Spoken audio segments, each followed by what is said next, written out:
Hi guys. So ఈ రోజు వీడియోలో మీరు థంబ్‌నెయిల్‌లో చూసినట్టే ఈ వీడియోలో మనం వచ్చేసి ఒక 1,00,000 రూపీస్ అయితే ఇన్వెస్ట్ చేయబోతున్నాము. సో ఏ స్టాక్స్ మీద ఇన్వెస్ట్ చేయబోతున్నానో చూపిస్తాను. సో మీరు ఒకవేళ ఇన్వెస్ట్ చేయాలి అనుకుంటే మీరు మీ ఓన్ అనాలిసిస్ చేసుకోండి. అందులో ఏదైనా మీకు తెలియకుంటే మీకు ఏమైనా హెల్ప్ కావాలి అనుకుంటే నాకు మీరు డిఎం అయితే చేయొచ్చు అనమాట. అండ్ అంతేకాకుండా గైస్ ఈ 1,00,000 యాక్చువల్గా నేను 1,00,000 అనుకున్నాను.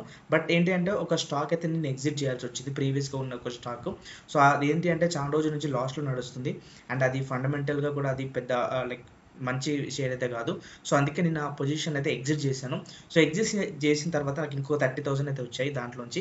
సో కాబట్టి ఈ 1,30,000 నేను ఈ ఏవైతే షేర్స్ ఉన్నాయో దీంట్లో నేను ఇన్వెస్ట్ అయితే చేయబోతున్నాను. సో లాంగ్ టర్మ్ పర్పస్కి. సో మీలో ఎవరైనా సరే ఇన్వెస్టింగ్ కానీ లేదంటే ట్రేడింగ్ రిలేటెడ్ మీకు ఏమన్నా ఇన్ఫర్మేషన్ కావాలి అనుకుంటే ఖచ్చితంగా మనకి ఈ ఛానల్ని మీరు సబ్స్క్రైబ్ చేసుకోండి. సో ట్రేడింగ్ గురించి అండ్ అన్నిటి గురించి మీకు ఇక్కడ ఈ ఛానల్లో అయితే మనం మాట్లాడుకుంటాము. సో కాబట్టి డెఫినెట్గా ఛానల్ అయితే సబ్స్క్రైబ్ చేసుకోండి. సో నేను ఏవైతే స్టాక్స్ మీద ఇన్వెస్ట్ చేశానో సో అవైతే చూపిస్తాను. అండ్ దానికన్నా ముందుగా మీరు మన టెలిగ్రామ్ గ్రూప్లో జాయిన్ అవ్వకపోతే ఇలాంటి అప్డేట్స్ కోసం మీరు టెలిగ్రామ్ గ్రూప్లో అయితే జాయిన్ అవ్వండి. లింక్ డిస్క్రిప్షన్లో ఉంటుంది. అండ్ గైస్ ఇప్పుడు ఏవైతే నేను ఈ 1,00,000 క్యాపిటల్ని నేను క్యాపిటల్ అనేది అలొకేషన్ అయితే చేసుకోవాలన్నమాట. చాలామంది ఏం చేస్తారంటే వాళ్ళ దగ్గర క్యాపిటల్ ఉంది, కరెక్ట్ అలొకేషన్ అయితే చేయరనమాట. సో ఫర్ ఎగ్జాంపుల్ మీ దగ్గర ఒక 1,00,000 ఉంటే ఒక దాంట్లో 50,000 ఇంకొక దాంట్లో 50,000 ఇట్లా చేస్తూ ఉంటారు. సో అలా ఎప్పుడైనా చేయకండి గైస్, ఎందుకంటే క్యాపిటల్ అలొకేషన్ అనేది చాలా ఇంపార్టెంట్. ఒకవేళ మీ దగ్గర 1,00,000 క్యాపిటల్ ఉందనుకోండి, సో మినిమం వాటిని 5 లేదంటే 6 పార్ట్స్గా డివైడ్ చేయండి.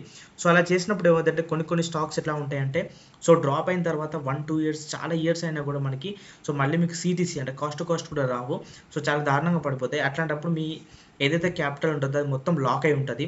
సో కాబట్టి మీరు ఇన్వెస్ట్ చేసే ముందు మీ 1,00,000 ఉన్న మీరు ఎంత క్యాపిటల్ ఉన్నా కూడా దాన్ని స్ప్లిట్ చేసుకొని మీరు ఇన్వెస్ట్ చేయండి. సో ఇప్పుడు నేను ఒక 7 to 8 స్టాక్స్ అయితే పిక్ చేసుకొని దాంట్లో నేను ఇన్వెస్ట్ చేశాను. అవి ఏమేమి స్టాక్స్ ఇప్పుడు నేను చూపిస్తాను చూడండి.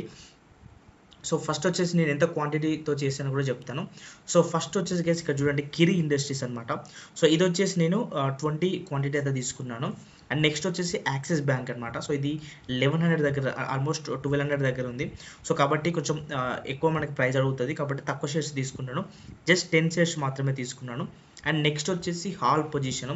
సో హాల్ వచ్చేసి ప్రైస్ చాలా ఎక్కువ ఉంది, 4,600 ఉంది. సో ఇందులో నేను జస్ట్ 12,000 మాత్రమే పెట్టాను, అంటే 3 షేర్స్ మాత్రమే తీసుకున్నాను. అండ్ నెక్స్ట్ వచ్చేసి Kalyan jewelleries guys. So Kalyan jewelleries అనేది మనకి ఈ మధ్యలో ఏదైతే ఈ ఫాల్ ఉంది కదా, సో ఈ ఫాల్లో చాలా హ్యూజ్గా పడిపోయింది. కాబట్టి మనకి మంచి ఆపర్చునిటీ వచ్చింది ఏదైతే ఈ స్టాక్లో. కాబట్టి దీంట్లో నేను వచ్చేసి ఎంత క్వాంటిటీ చేశానంటే just 1 second guys. So Kalyan jewelleries వచ్చేసి నేను 25 క్వాంటిటీ అయితే తీసుకున్నాను. అండ్ నెక్స్ట్ వచ్చేసి గైస్ సిడిఎస్ఎల్. సో సిడిఎస్ఎల్ కూడా చాలా మంచి స్టాక్. మీరు లాంగ్ టర్మ్లో ఈ స్టాక్స్ని అసలు ఎక్సలెంట్ స్టాక్ ఇది. మీరు లాంగ్ టర్మ్లో మీరు ఒకవేళ మీ వ్యూ లాంగ్ టర్మ్ అయిందనుకోండి, డెఫినెట్గా ఈ స్టాక్స్ని మీ పోర్ట్ఫోలియో ఖచ్చితంగా ఉండాలి. ఇది కూడా మంచి స్టాక్ అనమాట. అండ్ నెక్స్ట్ వచ్చేసి గైస్ మొబిక్విక్ రీసెంట్గా ఐపీఓకి వచ్చింది. సో ఇది వచ్చేసి నేను 50 క్వాంటిటీ అయితే తీసుకున్నాను. అండ్ నెక్స్ట్ వచ్చేసి guys NTPC green energy. So ఇది కూడా ఒక మంచి స్టాక్. సో దీంట్లో నేను 160 క్వాంటిటీ అయితే తీసుకున్నాను. అండ్ నెక్స్ట్ వచ్చేసి guys Reliance power. So Reliance పవర్లో వచ్చేసి ఇప్పుడు 43 రూపీస్ దగ్గర ఉంది. సో ఇది వచ్చేసి నేను 400 క్వాంటిటీ అయితే తీసుకున్నాను. సో ఇది చాలా ఎక్కువ తీసుకున్నాను. అండ్ ఇంకొకటి ఒక పెన్నీ స్టాక్స్ కూడా తీసుకున్నాను.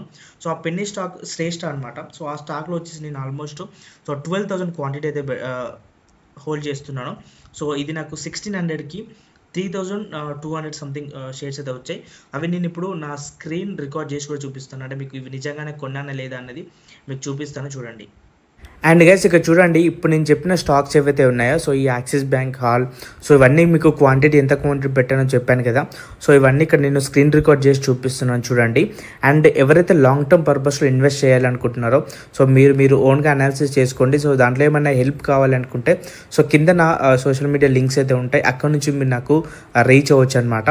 సో ఇక్కడ చూడండి చాలా మంచి స్టాక్స్ అయితే నేను పిక్ చేసుకున్నాను. అండ్ ఇవి ఈరోజు 358 రూపీస్ ప్రాఫిట్ తోటి డే అయితే క్లోజ్ అయింది. అండ్ ఇవి లాంగ్ టర్మ్ కనుక మీరు ఇన్వెస్ట్ చేయాలనుకుంటే డెఫినెట్గా చాలా మంచి stock. And CDSL, Kalyan jewelleries and NTPC green, so ఇవైతే మంచి స్టాక్స్ అనమాట. సో ఖచ్చితంగా మీరు కూడా మీ దగ్గర ఒకవేళ ఏమైనా సేవింగ్స్ ఉన్నాయి, ఇన్వెస్ట్ చేయాలి అనుకుంటే మాత్రం డెఫినెట్గా మంచి స్టాక్స్లో ఇన్వెస్ట్ చేయండి. Thank you so much guys. ఈ ఛానల్ ఇంకా మీరు సబ్స్క్రైబ్ చేసుకోకుంటే ఖచ్చితంగా ఛానల్ సబ్స్క్రైబ్ చేసుకోండి. Thank you.